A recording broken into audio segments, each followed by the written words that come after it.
سڵاتان لەبێت و ئەم کاتتان باش بینەرانی خۆشەویستی تەلەڤیزیۆنی کۆمەڵا زۆر خۆشحاڵم جارێکی تر لەگەڵ هاوڕێی هاوکارم تالب ئەبینەوە میوانی ماڵەکانتان بۆ پێشکەشکردنی بەرنامەی خۆتان واتە بەرنامەی ئێمە و بینەران. بینەرانی خۆشەویست لە دایمنی شەوە ڕێز و سڵاتان لەبێ و زۆر خۆشحاڵم کە جارێکی تر بە بەرنامەی ئێمە و بینەران لەم هەفتەیەدا بینەوە بە میوانی ماڵەکانتان. بابەتی بەرنامەی ئەمڕۆمان بە بابەتێک دەست پێ یەکەین دوای ناوبڕێک ببینین بێنەوە لای بینەرانمان.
ساڵی نوێ خوێندن ڕۆژی سێشەمە یەکی مانگی ڕەزبەر لە کوردستان وەک باقی شوێنەکانی ئێران دەستی پێکرد. بۆ منداڵان و لاوان و تازەلاوان دەبێ وەرزێکی خۆش بێ، بەڵام بەداخەوە کێشەی خوێندن و پەروەردە لە ئێرانی ژێر دەسەڵاتی کۆماری ئیسلامی 1.2 بە جۆرێک دەستپێکی ساڵی نوێ بۆ بەشی زۆری خوێندکاران و بنەماڵەکانیان لە ئێران هاوکات دەبێت لەگەڵ گەلێک نیگەرانی پرسیار.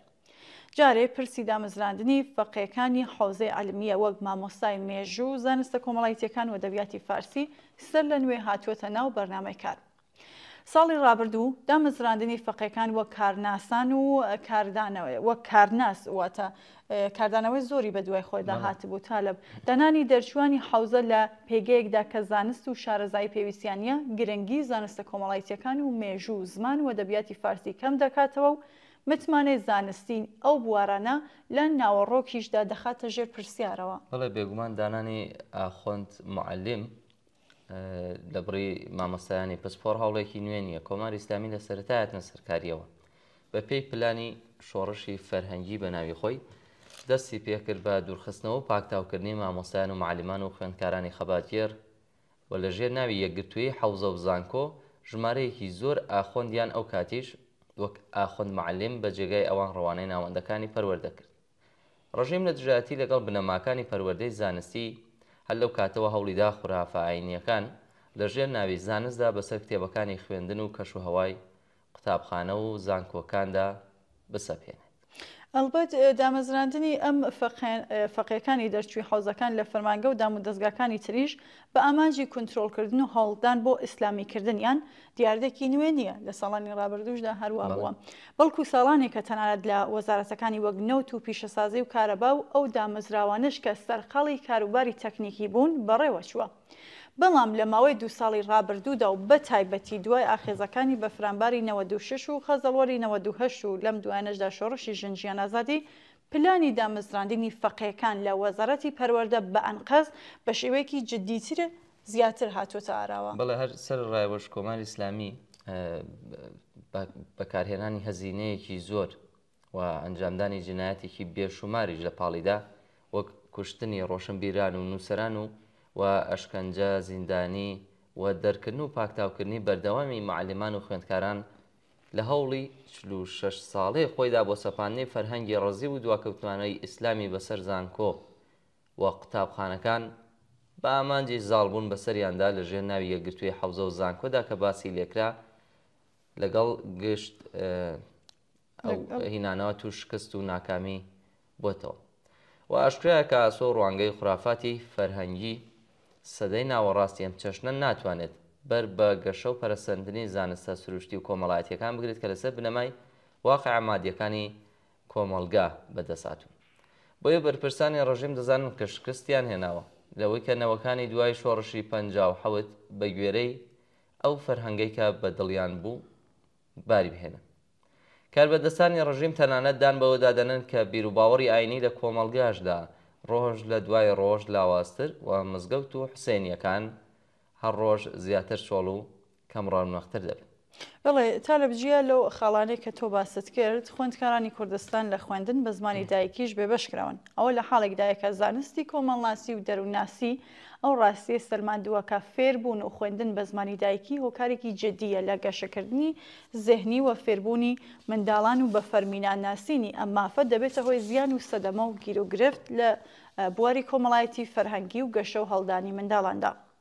توێژینەوەی کۆمەڵناسان لە بواری ئامۆزش و پەروەرشدا لە ئێران دەری خستووەکە ڕێژێ دوورکەوتنەوە لە خوێندن و سەر نەکەوتن لە هەندێک ناوچە ئێران کە زمانی خەڵک فارسی نییە بەرز بووەتەوە و ئەلاقەی منداڵان و قوتابیان گەلێک نزمترە بە بەراورد بە ناوچە فەرزمانەکان. ئەم سیاسەتە زیان و سەدەمەی جددی دەگەیەنێت بە گەشەی زێنی منداڵان کە کاریگەری دەبێت لەسەر هەموو ماوەی تەمەنیشیان. ئەوە ئەو ستەمت دامەزراوەیە کە کۆماری ئیسلامی بەسەر هەموو نەتەوەکانی غێرە فارزمان ئێراندا سەپاندوویەتی. بەڵێ جا لەوەش دواکەوتوی لە حازی ئابووریشەوە لە کوردستان هەڵبەت لە زۆر ناوچەی پەراوێز خراویش لە ئێران وای کردووە فەزای پەروەردە لە مەدرسەکاندا و لە قوتابخانەکاندا زۆر بەرتەسک ببێتەوە. پۆلەکان و کەلاسەکان زۆر شلوخ و قەرەباڵغن و تەنانەت جاریوات دووشیفت دەبن. بارودۆخی مەدرسەکان لە بواری بیناسازیەوە گەر چاو لێ بکەین خراپ و نائەمن تاقیگە و کەرەسەی پێویست بۆ یارمەتیدان بۆ فێربوون لە بەردەستدا نییە. فەزای تەفریح و کات بەسەر بردن و وەرزشی گونجاو بۆ خوێندکاران دابین ئەگەر نەکرێت مامۆستایان لەژێر هێڵی هەژاریدا بژین و بۆ دابینکردنی بژێوی ژیانیان بە شوێن پیشەی دووەمەوە بن و ماندوو شەکەت وانە بڵێنەوە. لە پاڵ دواکەوتوی ئابووریدا کە باسکرا هەژاری بنەماڵەی کرێکاران و زەحمەتکێشان و پەراوێزنشینی شارەکان هەموو ئەوانە پەروەردەی منداڵانی بردۆتە دۆخێکی مەترسیدارەوە. گرانی ڕۆژ لەگەڵ ڕۆژ زیاتر دابینکردنی کەرەسەی خوێندنی کردوتە بارگرانیەکی گەورە بۆ بنەماڵەکانیان. پارەی ناونۆسیکردن واتە شەهریە بە فەرمی و بە غەیرە فەرمی لە مەدرسەکان گوشاری مادی ئەوەندەی تری زیاد کردووە بۆ سەر بنەماڵەکان. ئەم بارودۆخە بۆتە هۆی ئەوەی کە بەشێکی بەرچاو لە بنەماڵەکان ناچار بن دەست لە خوێندنی منداڵەکانیان هەڵبگرن. ئاکامەکەشی چییە؟ چوونە سەرەوەی ڕێژەی منداڵانی کار. لە بناوەدا کچان بە تایبەتی زیاتر کەوتونەتە ژێر کاریگەری ئەم بارودۆخە دژوارە و بنەماڵەکانیان و خۆشیان لە هاوسەرگیری بە ناچاری یەکێک لەو کێشانەی کە تووشیە بن و لە تەمەنی کەمدا خۆیان لە بارودۆخێکی ئاوا دابینن. بڵێ زۆر بەداخەوە ئەم بارودۆخە چارەنووسی چارە هەڵنەگەری فێرکردن و بارهێنان لە کوردستان و ئێران نییە. هەموو پێداویستەکانی مادی دابینبووی فێرکردن و بارهێنانێکی تەندروست یەکسان و بێجیاوازی تیادا ئامادەیە. تەنها کێشەوەیە کە ئەم وڵاتە لەژێر دەسەڵاتی ڕژیمێکدایە دژ بە ئازادی، دژ بە یەکسانی گەندەڵ و ناکارامەیە کە هیچ ڕەوایەکی بۆ دەسەڵات بەسەر ئەو وڵاتەدا نەماوە. بێگومان کلیلی گۆڕینی ئەو بارودۆخە لە دەستی بەهێزی کۆمەڵانی خەڵکی چەساوە و ستەملێکراو بە خەباتی هۆشیارانە و ڕێکخراودایە. بابەتێکی گرنگ ئەوەیە کە لە ئاستانەی دەستپێکی ساڵی خوێندنی نوێ لە ئێراندا دەسەڵاتدارانی کۆماری ئیسلامی سەرکوتی مامۆستایان و ئەندامانی ڕێکخراوە پیشەیەکانی مامۆستایانیان تونتر کردووە. بەپێ بەدواداچوونەکانی کەمپینی مافەکانی مرۆڤیێران لە ماوەی نیوەی پوشپەڕ تا 28 گەلاوێژی 1414 لانی کەم 45 مامۆستا و چالاکی پیشەی پەروەردە بە شێوەیەکی خۆسەرانە دەستگیر بانکێژیان لێپرسینەوەیان لێکراوە و لە دادگاکانی نایاساییدا بەبێ لە وەرچاوکردنی کەمترین پێوەرەکانی ڕێشوێنی دادپەروەری و مافی بەرگری تاوانبار کراون. بەڵێ چاوان مامۆسایان و چالاکانی پیشەی تەنها بەهۆی چالاکی ئاشتی خوازانە و سەر بەخۆ پیشەکانیانەوە بەرەو ڕۆی ئەو مامەڵانە ئەمنی و سەرکوتی کۆماری ئیسلامی دەبنەوە کە باس کردن. ئەمە لە حاڵێکدایە کە ئازادکردنی مامۆستایان و ئەو مامۆستا زیندانیەکان دروستکردنی مەرجی کاری شایستە، ئاسایشی پیشەی، مافی ڕێخستن و دڵنیایی دەستگەیشتنی هەموو منداڵان بە پەروەردەی خۆڕایی لە داواکاریە بنەڕەتی و هەمیشەیەکانی چالاکانی پیشەی مامۆستایاندا. وەروەکە چاوان باس کرد لە مانگەکانی دواییدا دەستگیرکردنەکان و مامەڵە بێقاعدە ئەمنیەکانی کە لەگەڵ مامۆستایان لە پارێزگا جۆرا و جۆرەکاندا کراوە لەوانە لە کوردستان زۆر بەرفراوانتر بوو. و ئەمە دیمەنێکی زۆر جێی نیگەرانیە کە پیشان دەدات چۆن دەسەڵات هەوڵ دەدات دەنگی ناڕەزایەتی بکوژێنێتەوە. مامۆستایان وەک یەکێک لە گرنگترین گروپە پیشەیەکان لەناو کۆمەلگادا کاتێک داوای مافە بنەڕەتیەکانیان دەکەن وەک موچەی گونجاو وەک مەرجی کاری باش و ئازادی پیشەیی بەڵام بەرەو ڕووی سەرکوت دەبنەوە. بڵێ ئەوەی بە تایبەتی نیگەرانکەرە ئەوەیە کە ئەم سەرکوتە لە کاتێکدا ڕوو دەدات کە خوێندنگاکان پێویستیان بە مامۆستایەکی بەتوانە و پشتگیری کراو هەیە. کاتێک مامۆستایان کەوتنە ژێر زەخت و گوشارەوە کاریگەری نەرینی لەسەر کوالیتی پەروەردە و داهاتووی منداڵاندا دەبێت. ئەمانە و مەحرومبوونی زۆر منداڵ لە خوێندن بەهۆی کێشەی ئابووری بنەماڵە هەمووی کێشە و گرفتی خوێندن و پەروەردە لە ئێرانن، وەک هەموو کێشە و گرفتەکانی تر کە ژیانی لە خەڵک تاڵ کردووە. بێگومان نابێوا بمێنێتەوە. ئەمە ئەرکی خەڵکی ستەمدیتوی ئێرانە کە دۆخەکە بگۆڕن. گۆڕین بەڕێوەیە بەڵام دەبێ بە کاری ئاگاهانە و وشیارانە خێراتر و بەهێزتر بکرێت.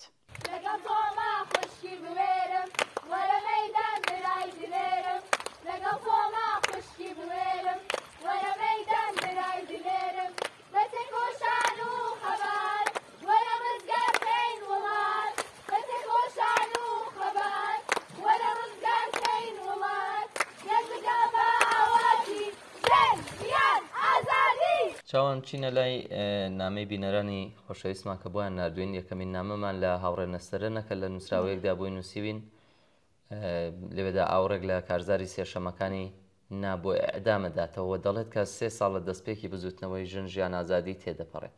ئەو بزوتنەوەی کە بە خوێنی ژینا لە ساڵی 1401 یەتاوی پەلی کێشا و لە کاتێکی کووردا بۆ یەکێک لە گەورەترین جوڵانەوە کۆمەڵایەتەکانی مێژووی هاوچەرخی ئێرە.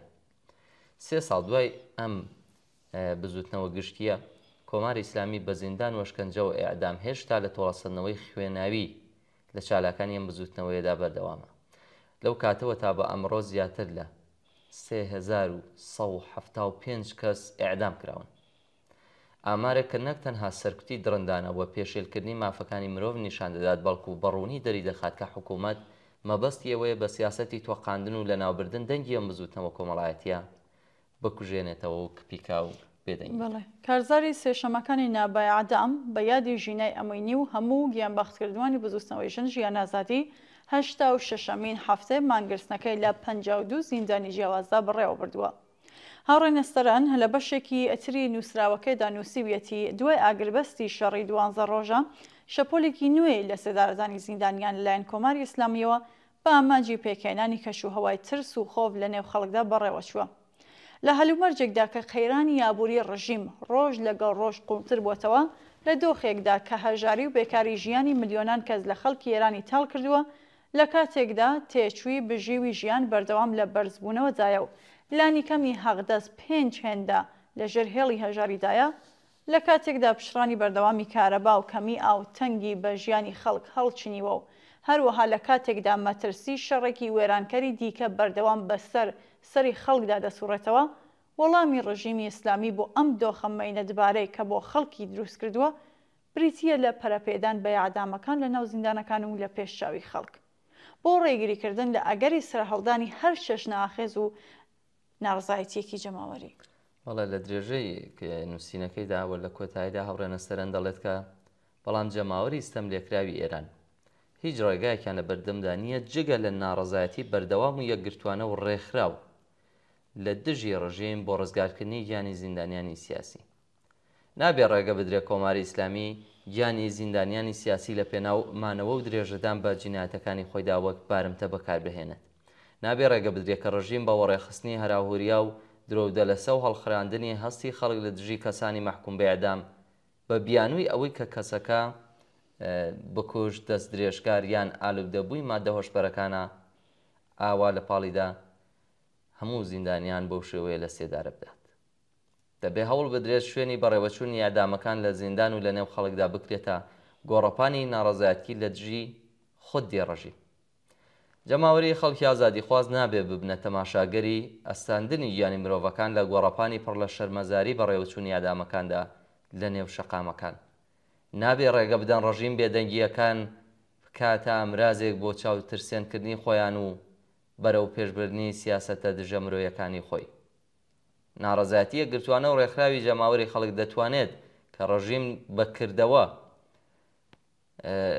لە بەکردەوە دەرهێنانی سزای ئیعدامی زیندانیانی بێدیفاع ناچار بە پاشەکشە بکات و بەر بە جێبەجێکردنی سیاسەتەکانی بگرێت.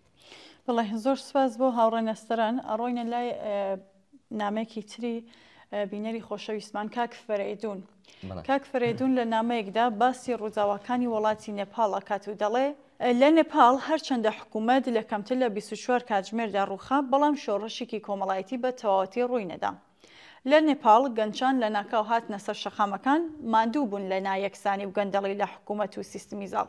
ئەم بیرۆکەیە کە دەڵێن حکوومەت لە نێپاڵ هەر کە تۆڕی ئینتەرنەتی داخست بووە هۆی ڕوودانی ناڕەزایەتی جدی و شۆڕش بە بڕوام هەڵەیە، چون داخستنی بەوێ پاساوی ئینتەرنێت لە نێپاڵ تەنها لووتکەی بەرزی ڕووداوەکان بوو کە ساڵانێکە لەسەر یەک کەڵەکە کرابوو. لە ڕاستیدا تەقەی کۆتایی بوو. خەڵک دڵنیا بوون دۆ خراپتر دەبێت باشتر نابێ، گەندەڵی کار بەدەستان زیاتر دەبێت و کەمتر نابێ، گەنجان زیاتر پشتگوێ دەخرێن، بێکاری تونتر دەبێت و شتێک بە ناوی ژیان نامێنێ. حکوومەتی نێپاڵ لە دۆخێکی وادا ئاوری فڕێدایە ئەمباری باروتەوە. هاوڕێ فەرەیدون لە درێژەدا دەڵێ بەم بیرۆکە هەڵەیە لە نێو حکوومەتدا هەبوو کە پێیان وابوو ناڕزایەتیەکان لە نێپاڵ هەمویان بەرهەمی تۆڕە کۆمەڵایەتیەکانە کە گۆیە ئەگەر دایان خەن ئیتر کارتەوەوە، بەڵام بیری ئەوەیان نەکردبووە کە بۆ سبەینیەکەی دەبێ خۆیان بە هەلیکۆپتر هەڵواسرن بۆ هەڵاتن.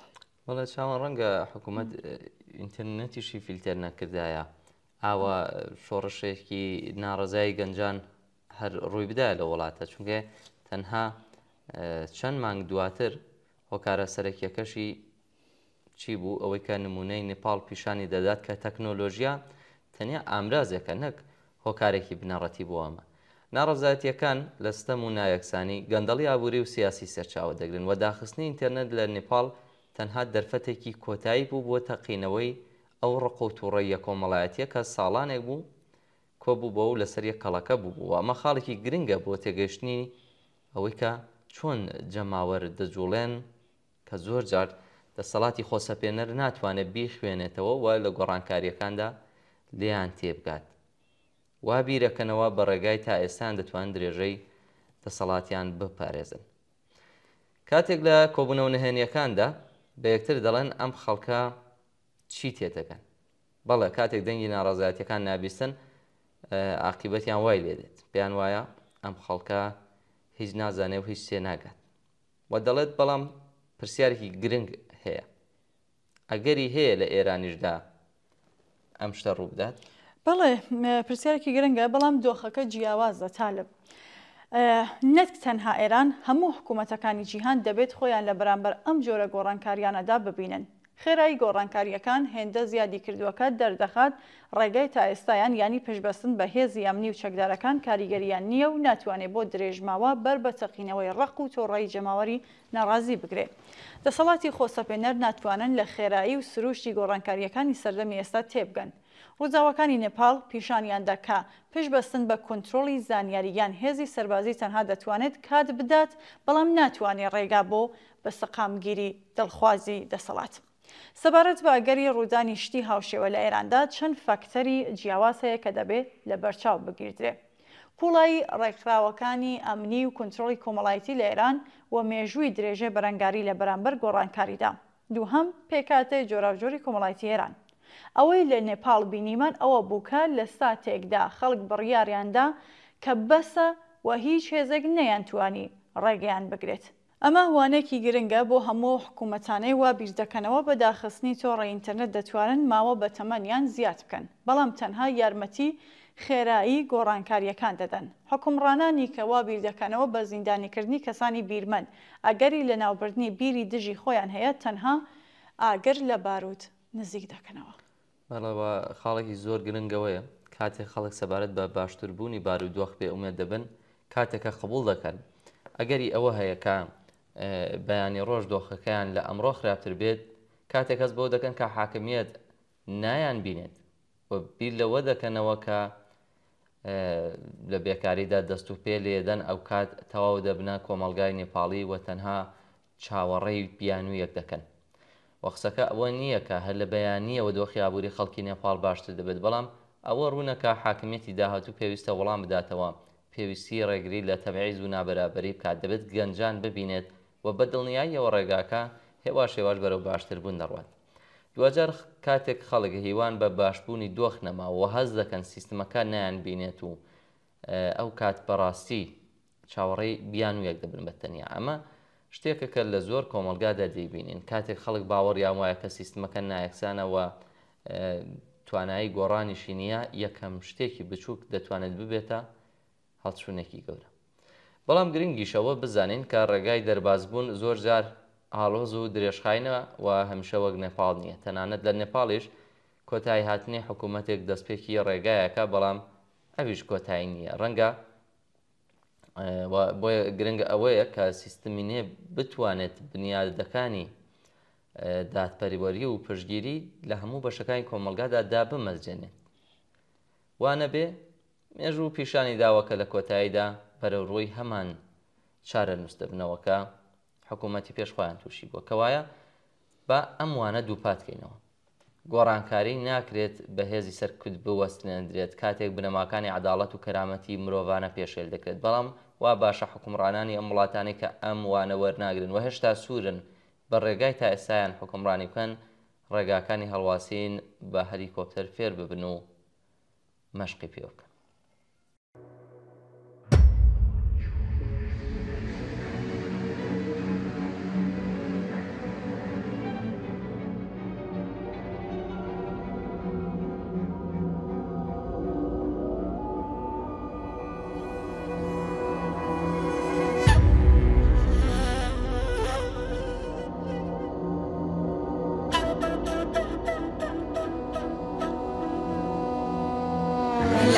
کۆرپەی سەر هەڵدانە زانستگی فام و هەرمانە، داوێنم فێرگەی ژیانە گڕ و گاڵی بەرخۆدانە، لەم وانەی هەبینە وانە یاسایەتی ژینە، ڕاهێنانی سەربەستیە ئاوازی خۆشەویستیە، ئەمن ژێنم ژن ژیانە ئەلف و بێژین و ڤیانە، ئەمن ژێنم ژن ژیانە ئەلف و بێژین و ڤیانە.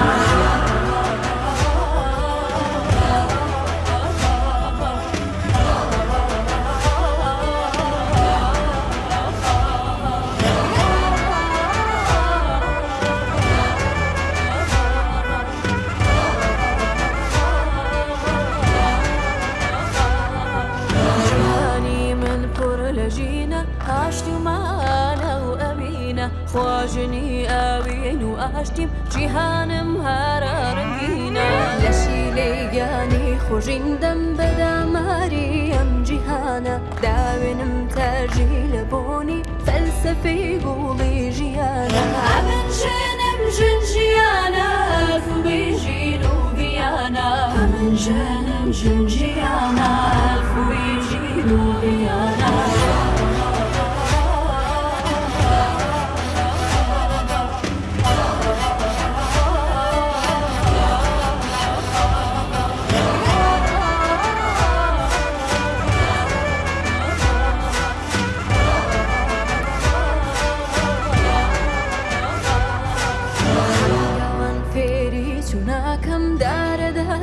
هەبوو ناکەم ئازاری ژینی نەحازی لەبەر بێتە برەوت و ناکەم لانجی کۆرپەی سەر هەڵدانە زانستگەی فام و هەرمانە داوێنم فێرگەی ژیانە گوڕ و گاڵی بەرخۆدانە ئەمن ژنم ژن ژیانە ئەلفوبێ ژین و ڤیانە ئەمن ژنم ژن ژیانە ئەلفوبێ ژین و ڤیانە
تا لە بنامەیەکی تری بەرنامەکەمان نامڕێ هاوڕێ هاجرە لە نووسراوەیەکدا دەڵێ 3 ساڵ دوای کوشتنی ژینە ڕاپەڕینی ژن ژیان ئازادی هێشتا وەک خاڵێکی گۆڕانکاری لە مێژووی هاوچەرخی ئێران و کوردستاندا زیندووە. ئەم هەستانە هەم دەستکەوتی نەگەڕانەوەی بەجێهێشت و هەم سنوورداری و ئاسنگەکانی ئاشکرا کرد کە ڕێنوێنن بۆ ڕێگایکی داهاتوو. بەڵێ 3 ساڵ لە بزوستنەوەی شۆڕژگەرانی ژن ژیان ئازادی تێدەپەڕێت. ئەو بزوستنەوەیە کە بە خێرایی بووە گرنگترین بزوستنەوەی کۆمەڵایەتی دوای شۆڕشی 57.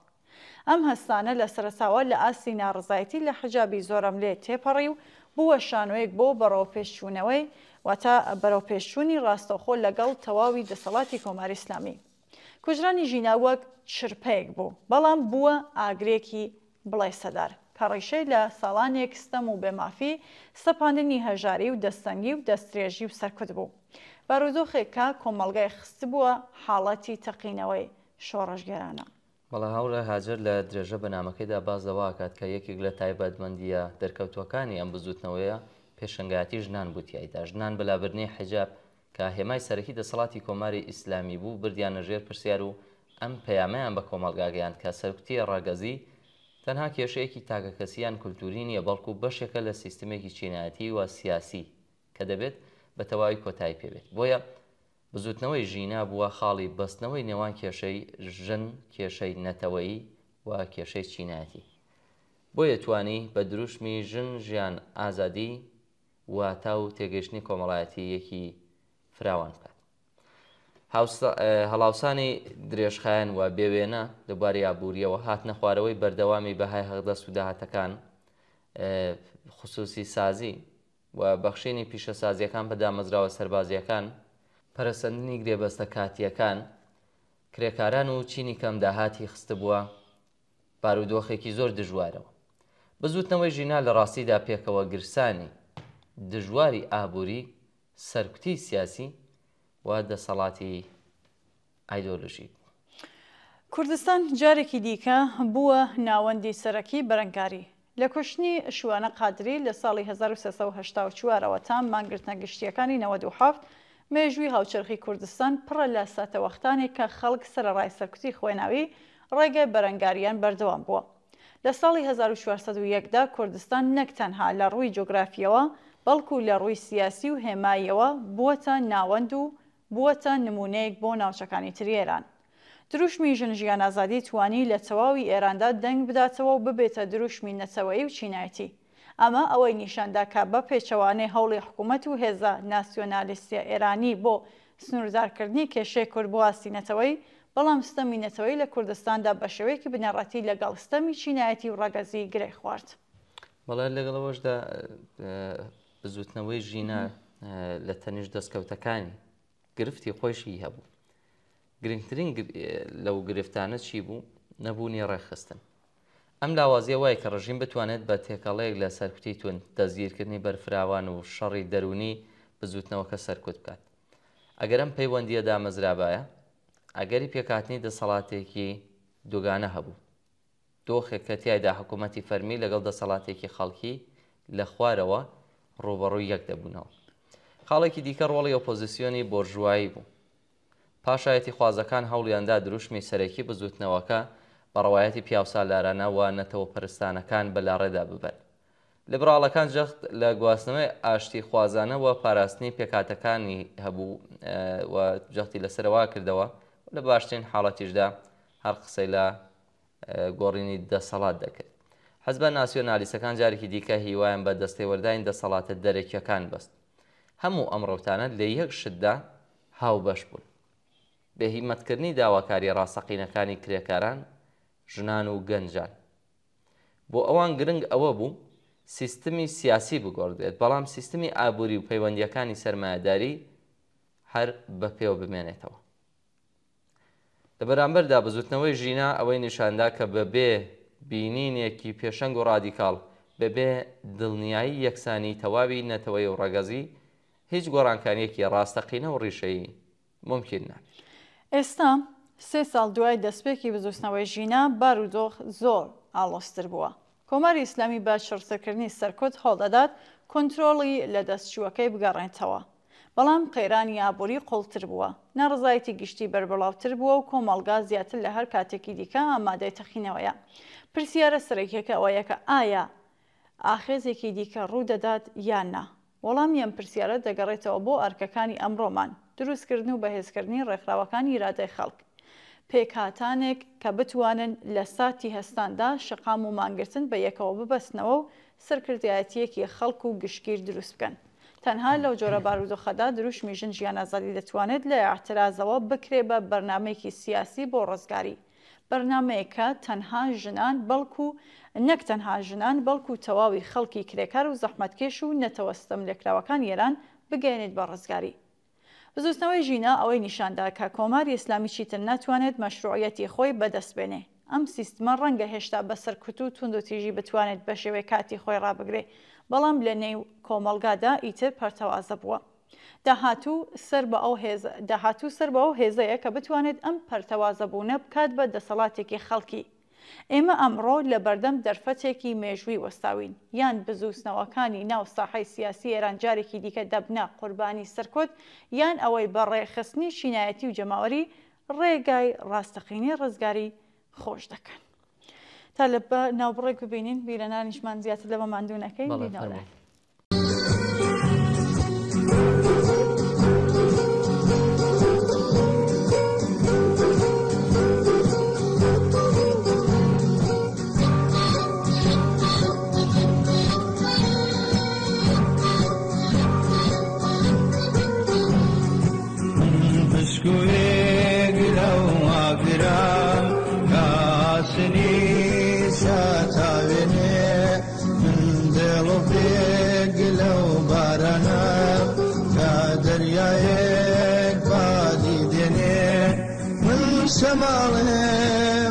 شماڵی هێڵەشنەی بەسۆز و تاو بەسۆز و تاو دامە و بەهار بەفریداگیر کاری وڵاتەکەم باوەکەم باو منژی لەمە مەوژی لەمەی دوایە زەران ئەولێ پلان نیسانەوە گردە هاویم مەیڵی بەوە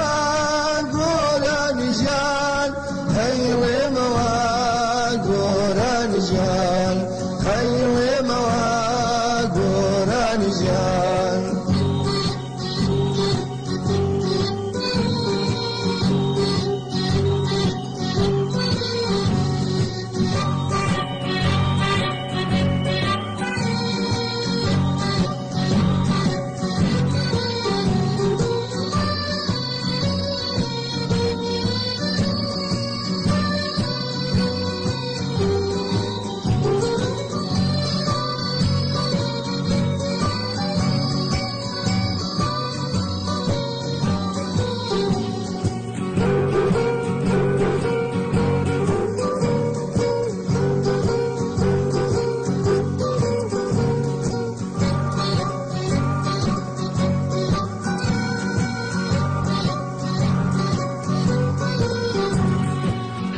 وای باوە کوژراو مێسکەڕژێنێ بە تەسا من بە سۆستێ لاوەستینە باقینترم لەو هەناسە من باوەڕێم بوومە لەرزام دێڵی زەوی دەلەرزێنم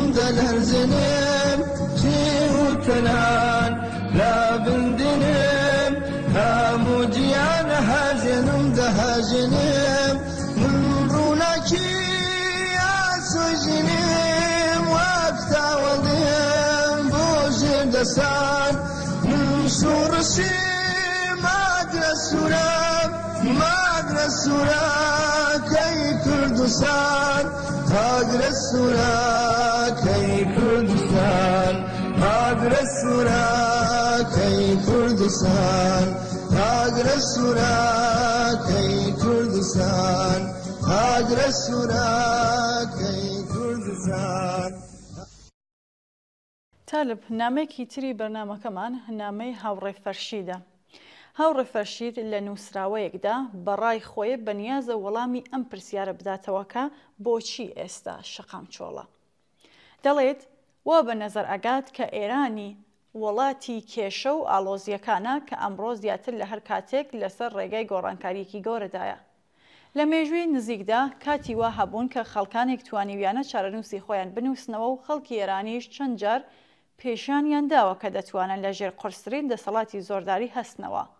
بەڵام پرسیارە سەرەکیەکە ئەوەیە بۆچی لە بەرامبەر ئەم هەموو خەیران و کێشانەدا ئەمڕۆ کۆمەڵگەی ئێران ئەو خەڵکانەی لە ژێرباری هەژاری گەندەڵی و سەرکوتدا چەماندوێتەوە هێشتا نەگەڕاونەتەوە شەقامەکان. بەڵێ لە جێژە داڵێت ئەوەی ڕاست بێ بزوتەوەکان تەنها لە دڵی قەیرانی ئابووری یان سیاسەتەوە دەرناکەون، بەڵکو دەرونی مرۆڤەکان و ئومێدی یان ناومێدی گشتی کاریگەری هەیە لەسەر پێکاتەکانی بزوتنەوەکان. ئەوەی ئەمڕۆ سێبەری بەسەر ئێراندا کشاندووە تێکەڵەیەکە لە نێوان ویستی گۆڕانکاری و ترس لە داهاتووی ناڕۆشن. ئەم حاڵەتە مانای ڕازی بوون نییە، بەڵکو جۆرەکە لە چاوەڕێکردن. خەڵکێک کە چەند جار هەزینەی قورسیان داوە ئێستا خەریکن دەرفەت و مەترسیەکان هەڵدەسەنگێنن. ترسی بژێ و زامەکانی سەرکوت و نەبوونی ئاڵتەرناتیڤی متمانە پێکرا و هەموو بە یەکەوە یارمەتیان داوە کە شەقامەکان لە ئێستاکەدا بەتاڵ بمێنەوە. بەڵام ئەم تووڕەیە دەرونیە دەتوانێت لە بارودۆخی تایبەتدا بتەقێتەوە ببێتە هێزێکی کۆنتڕۆڵ نەکراو بۆ حاکمیت. ئایا کۆمەلگای ئێران مەحکومە بە چاوەڕێی ئەو کاتە کە مێژوو بۆ خۆی وەرەق بخوات و دەستێکی نادیار فریای بکەوێ؟ ئایا خەڵک جارێکی دیکە دەتوانن لە سنووری چاوەڕێ بوون بپەڕنەوە و ئەو دەستە خۆیان بن کە فریای خۆیان بکەوێ؟ بەڵێ ئێران لە ساڵانی دواییدا بەرەوڕووی زۆر زەختی سیاسی ئابووری و کۆمەڵایەتی بووەتەوە. سەرڕای بانگەشەکانی حکوومەت لەسەر مقاومە و خۆڕاگری جیاوازی نێوان حکوومەت و خەڵک بە شێوازێکی قوڵ دروست بووە. هێرشەکانی ئیسرائیل وێرانبوونی بەشێک لە پێکاتەی سەربازی و ئەمنی و خێرانی ئابووری دەیانتوانی بیانوی بزوستنەوەیکی نوێ لە ناڕزایەتیەکان بن. بەڵام بە پێشەوانەی چاوەڕوانی هەندێک چاودێر خەڵک بە بەرفراوانی نەهاتنە شەقامەکان. پرسیارە کلیلیەکە ئێرەیە بۆچی؟ یەکێک لە هۆکارە سەرەکیەکانی نیگەرانی کۆکراوەیە. یعنی خەڵکی ئێران بە درێژایی چەندین دەیە لەگەڵ سیستمی سەرکۆت دەستگیرکردنی بەرفراوان و توندوتیژی شەقامی هێز ئەمنیەکان ڕوبەڕوون و یادگاری گشتی هەزینەی قورسی ناڕزایەتی هێشتا زیندووە. دەیە شەز لەگەڵ ئەعدامەکان، ساڵی 1970 لەگەڵ کەهریزەک و سەرکوتی خوێناوی، ئابانی 92 لەگەڵ سەدان کوژرا و ڕاپەڕینی 1401 لەگەڵ فیشەکە ڕاستەوخۆکان.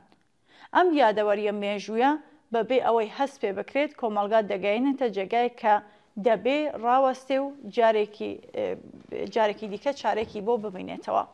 ئابووری ئێران لە دۆخێکی کارەساتباردایە. تەوەڕوم و گرانی، بێکاری درێژخایەن، دابەزینی بەرچاوی بەهای پارەی ناوخۆیی و نەبوونی ئەمنیەتی کار ئەم جۆرە بارودۆخە هێزی دەرونی خەڵک نەک تەنها بەرەوڕووی مانەوە و دابینکردن بژێوی ڕۆژانە دەکێشێنێت و نیگەرانیان دەکات. دەرووناسانی خێران دەروونناسی خێرانواتە پیشان دەدا کاتێک کەسێک تووشی هەڵدان بۆ مانەوە بێت توانایی کەمتری هەیە بۆ کردەوەی سیاسی. خەڵکێکە بۆ کڕینی نان و دەرمان کێشەیان هەیە ئەستەمە بتوانن بیر لە داهاتوێکی دوور بکەنەوە یان مەترسی شەقام کاریان لێ نەکات. ئەمەش هۆیەکی تری ئەم بابەتەیە.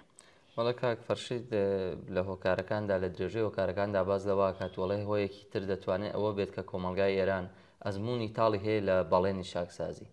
ئەم بەڵێنانە چەند جار بێ ئەنجاممانەوە یان ئۆپۆزیسیۆنی دەرەوەی وڵات هێشتا پەرتەوازە و بەبێ بەرنامەی یەکگرتووی کاری ماوەتەوە. ئەم بێمتمانەیە بە داهاتوو یەکێکە لە هۆکارە کلیلیەکانی نەجوڵانی کۆمەڵایەتی. خەڵک لە دڵی خۆیاندا دەڵێن ئەگەر ئەم ڕژیمە بڕوات کێ دێت؟ ناوبڕێکی کورت وەربگرن بڕێک بابەتەکە دوور و درێژە دێنەوە خزمەت.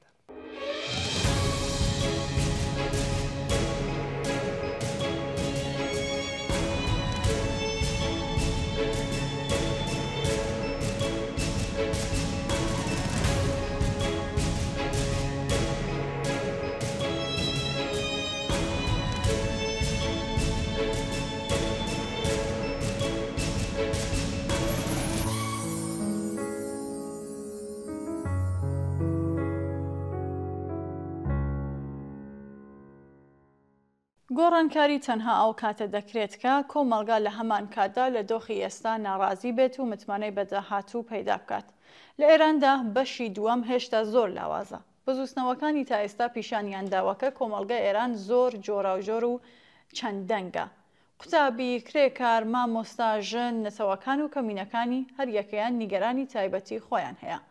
ئەم جۆراوجۆریە هەرچەندە نیشانەی ژیانی مەدەنیە بەڵام لە کاتە هەستیارەکاندا ئەگەری یەک گوتار بەسەریدا هەیە کە ئەویش ئەوەیە کە زاڵ نەبێت. دەتوانێت ڕێگر بێت لە یەکخستن و یەکگرتووی. لە ئەنجامدا ناڕزایەتیەکان بە شێوەی شەپۆلێک جیا لە یەک دەردەکەون و ئەستەمە ببنە حرەکەتێکی گشتگیر. بۆیە ئەمە خاڵێکی گرنگە. هەبوونی گوتاری گشتگیر کە هەموو ئەم جیاوازیانە خۆیانی تیادا ببینەوە ئیمکانی ڕێخستن زۆرتر فراهەم دەکات و گرێدانی ناڕزایەتیەکان ناسانتر دەکاتەوە و لەم ڕێگایەوە ڕێبەری شکڵ دەگرێت. بەڵام سەرەڕای ئەم لاوازیەش ناتوانن ناڕزایەتی قوڵی خەڵک لە دەسەڵاتی کۆماری ئیسلامی نکۆڵی لێ بکەین. خەیران یابووری، گەندەڵی سیستمی، دابڕانی نێودەوڵەتی و شکستەکانی سەربازی و ئەمنی و ئەوە هەمووی ئەوانە سەرمایە کۆمەڵایەتیەکانی حکوومەتی بە توندی کەم کردوێتەوە. ئەم ناڕزایەتیە وەک ئاگرێکی ژێر خۆڵەمێشە. لە بۆچوونی دەرووناسانی کۆمەڵایەتیەوە کۆمەڵگا دەتوانێت لە ساتێکی پێشنیارکراودا دوای چرپەیەک لە ناکاودا بتەقێتەوە. هەمان شێوەی ئابانی 98 بە زیادکردنی نرخی بەنزین گەڕی گرت و یان بزوستنەوەی 1401 بە کوشتنی ژینە.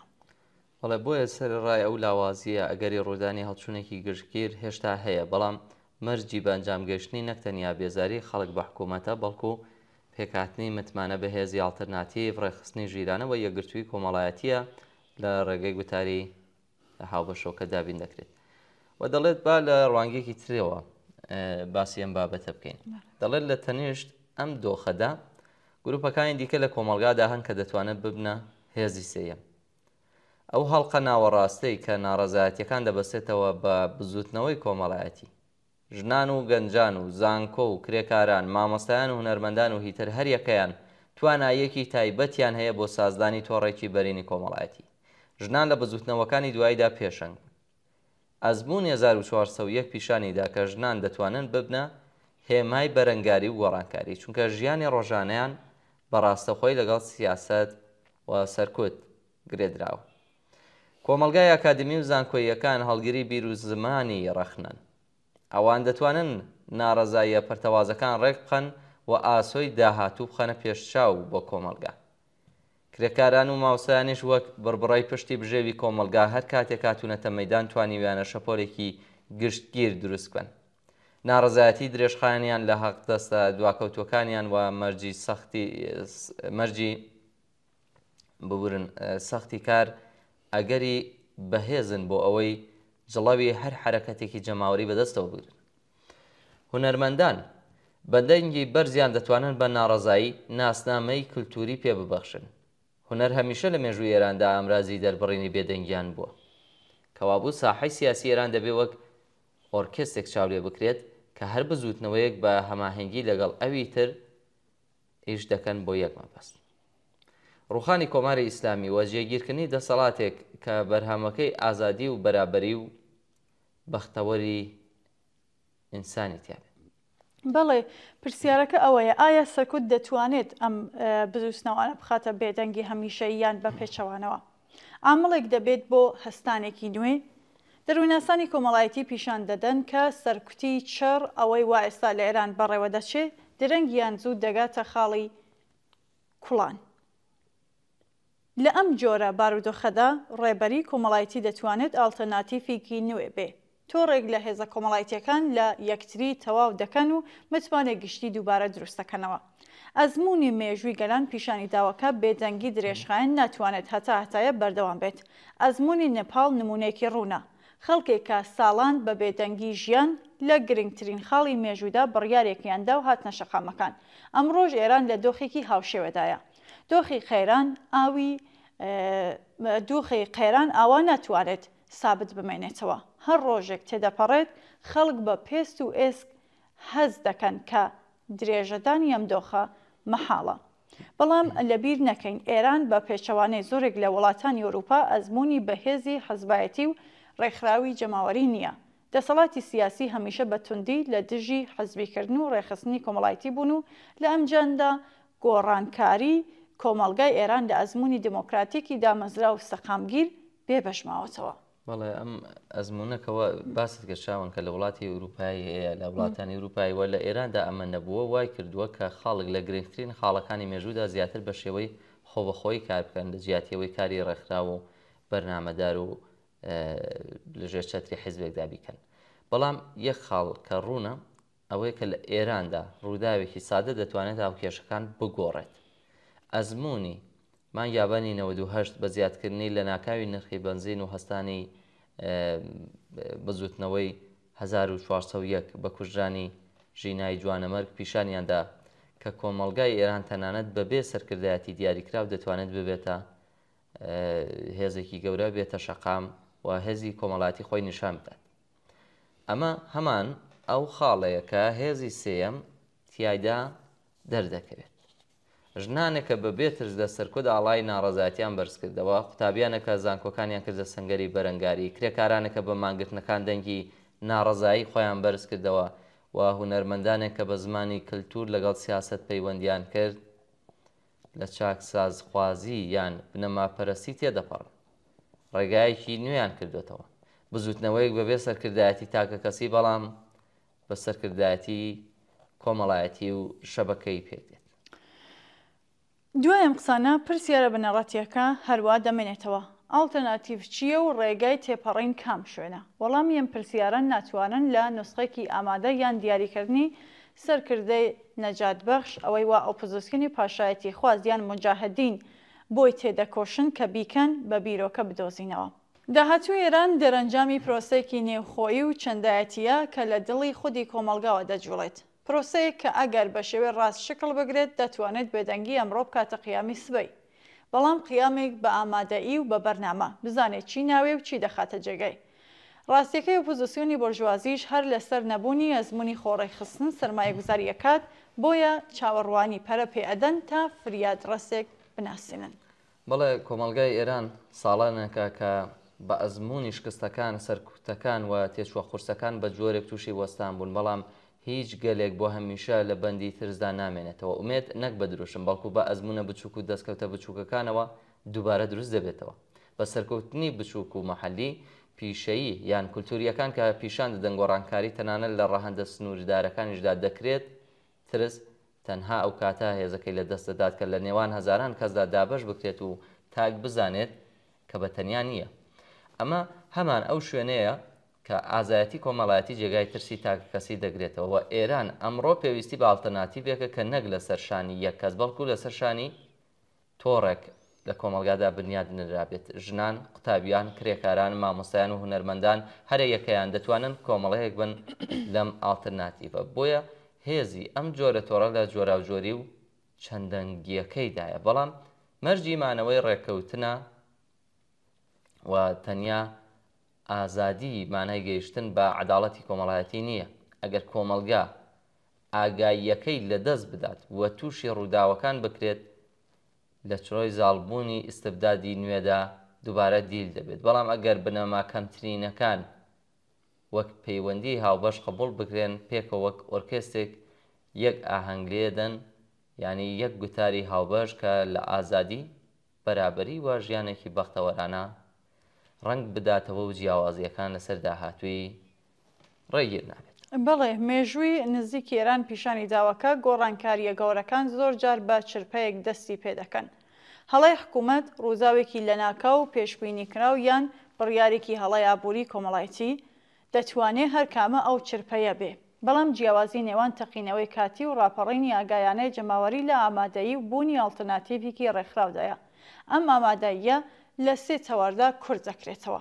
یەکەم بەرچاوخستنی داهاتوویەکی ڕوون کە خەڵک ئومێدوار بکات. دووهەم هەبوونی تۆڕەکان یان ئەو شەبەکانە کە بتوانن لە ساتی قەیراندا هێزی کۆمەڵایەتی ڕێنوێنی بکەن. سێهەم استراتێژی نافەرمانی مەدەنی ژیرانە کە هەزینە و خەسارەکان کەم کاتەوە و ئەگەری بەشداری بەرفراوەنتر ئامادە بکات. بۆ نمونە مانگرتن، بایکوتە کۆمەڵایەتیەکان، ناڕزایەتی کەلتوریەکان و ئامادەبوونی چالاک لە بواری ڕاگەیاندن ئامرازێکن کە دەتوانن هێواش هێواش کۆمەلگا لە بێدەنگیەوە بهێنە دەرەوە. ئەم سێ خاڵە ینی دەرونی کۆمەڵایەتی و سیاسی نەخشەی عەمەڵی تێپەڕین لە دۆخی ئێستایی دروست دەکەن. ئەگەر ئۆمێد دووبارە بنیاد بنێترەوە تۆڕە کۆمەڵایەتیەکان شکڵ بگرن و کۆمەلگا بۆ ساتی چرپە ئامادە بێت، هێزی نووسوی ئێران دەبێتە جوڵانەوەیکی گەورە، هێزێک کە دەتوانێت لە دڵی بێدەنگیدا هاوارێکی نوێ بۆ ئازادی و کەرامەتی مرۆڤانە بەرزکاتەوە. ئەمڕۆ ڕەنگە شەقامەکان بێدەنگ بن، بەڵام ئەو بێدەنگیە هەمان ئەو کپی پێش گەردەلوولە. مێژوو چەند جار پیشانی داوەکە هیچ گەلێک هەتایە لە بەندەوە نامێنێتەوە. بەیانی دەتوانێت جیاواز بێت، بەیانی کە تیادا خەڵکی ئێران ترس بکەنە ناڕزایەتی، پەرتەوازە بکەنە تۆڕی لە یەکگرێدراو، تووڕەی بکەنە کردەوەی ئامانجدار. بەم جۆرە بەیانی ڕزگاری چیتر خەون نییە، بەڵکو نەخشەیەکە کە ئەگەر ئیرادەی کۆمەڵایەتی دەسەری بێت دەبێتە ڕاستی. بەڵێ چارە نووسی خەڵک هەمیشە هێڵی ڕاست و پێشبینیکراو نییە. کۆمەلگای ئێرانیش لە چرۆیەکی ئومێد و بێ ئومێدی، تووڕەیی و بێدەنگی، شکست و هەستانەوەی نوێدا ئێستا گیری خواردووە. ئەمڕۆ هەر چەندە شەقامەکان بێدەنگن، بەڵام ئەم بێدەنگیە بێدەنگیەکی مردوو نییە. بێدەنگیەکە پڕە لە زمزمە، پڕە لە تووڕەیی، پڕە لە خەونی ئازادی کە لە ژێر پێسی کۆمەلگادا ڕەوانە. ڕەنگە ئەمڕۆ خەڵک لە ترسی گولە و لە ناڕوونی بەرامبەر داهاتوو بێدەنگ بن، بەڵام ئەم بێدەنگیە وەک بوومە لەرزەیەکە کە دوا لەرزەکانی درەنگی یازوو شار دەلەرزێنێت. دەروونناسی کۆمەلگای ئێران پیشان دەدات کە تووڕەیی کۆکراوە هەرگیز نامرێت، بەڵکو وەک هێزێک لە حاڵەتی پاشکەوتدا لە چاوەڕێی ساتی تاقینەوەدا دەمێنێتەوە. و ئێستا ئەم پرسیارە هەروە کراوەیە، ئایا خەڵکی ئێران جارێکی دیکە ئازایەتی بۆ ژن ژیان ئازادی دەخەنە ڕوو؟ ئایا دەتوانێت بەسەر کۆسپە نێوخۆیەکاندا زاڵ بێت و داهاتوویەکی نوێ دروست بکات؟ وەڵامیان پرسیارانە نەک لە دەستی دەسەڵات، نەک لە دەستی دەسەڵاتە دەرەکیەکان، بەڵکو لە دەستی هەمانە و خەڵکەیە کە ئەمڕۆ بێدەنگ دانیشتون و مێژوو پیشانی داوە. خەڵکێک کە بێدەنگن هەمیشە بێدەنگ نامێنەوە.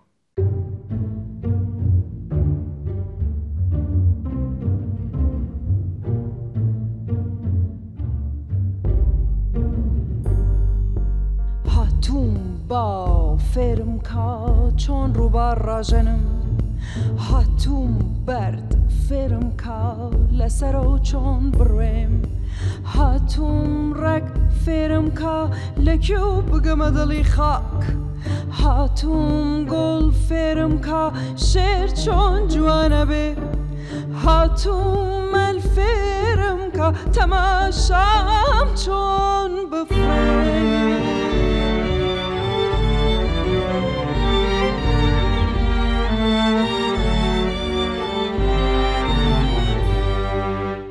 هاتوم بۆ ئەوەی ئەم ئاگرە گەورەیەی ئەبینی نیشتمان تێم بەر بێ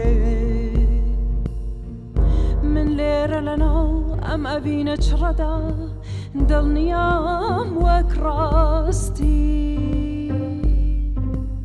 من لێرە لەناو ئەم دەربەندی دوو کەڵ و ترسەدا ئاسوودەم وەک سەمای ئازادی ئاسوودەم وەک سەمای ئازادی ژن ژیان ئازادی ژن ژیان ئازادی ژن ژیان ئازادی.